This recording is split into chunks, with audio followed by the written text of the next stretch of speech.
భారతదేశం ధనిక దేశమే. పేద భారతదేశం ప్రజలే పేదవారు.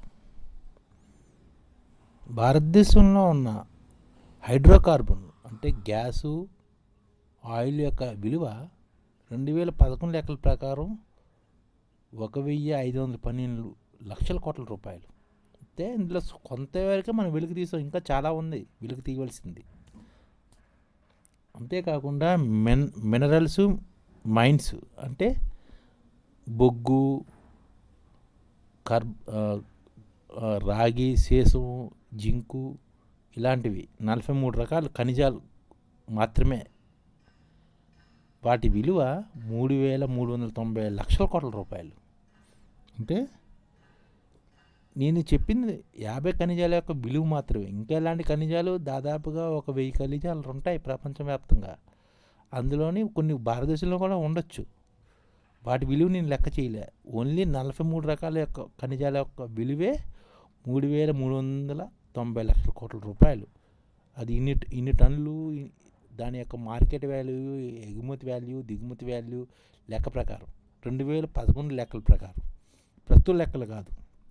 అంతేకాకుండా థోరియము,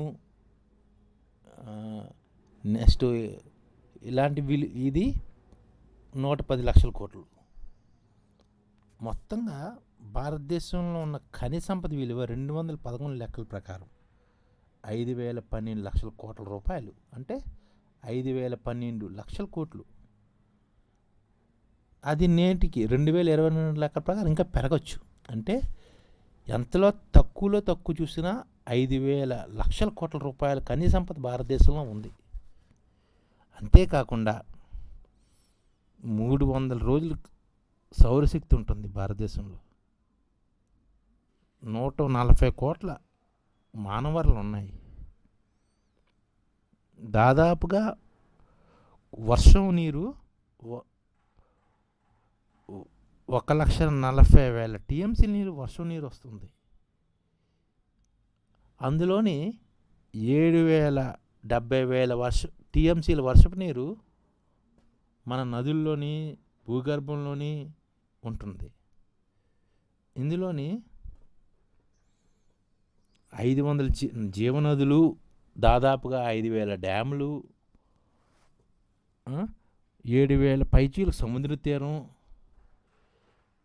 దాదాపుగా 40 లక్షల కిలోమీటర్ల రోడ్ల మార్గం, ఇలా మొత్తం క్యాలిక్యులేట్ చేసుకున్న భారతదేశం విలువ 10,000 లక్షల కోట్ల రూపాయలు ఉంటుంది ప్రస్తుతం లెక్కల ప్రకారం.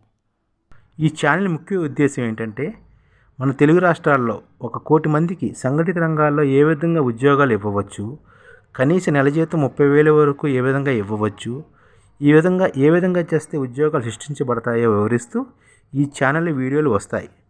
అలాంటి వీడియోలు మీకు కావాలంటే మన ఐడిఎఫ్ భాస్కర్ ఛానల్ని సబ్స్క్రైబ్ చేసుకోండి. ఐడిఎఫ్ అంటే ఇండియన్ డెవలప్మెంట్ ఫోర్స్. ఈ వీడియోలు చూసిన తర్వాత మీకు నచ్చితే లైక్ చేయండి, మీ ఫ్యామిలీ మెంబర్స్కి షేర్ చేయండి, మరియు మీ ఫ్రెండ్స్కి షేర్ చేయండి. Thank you. నమస్కారం.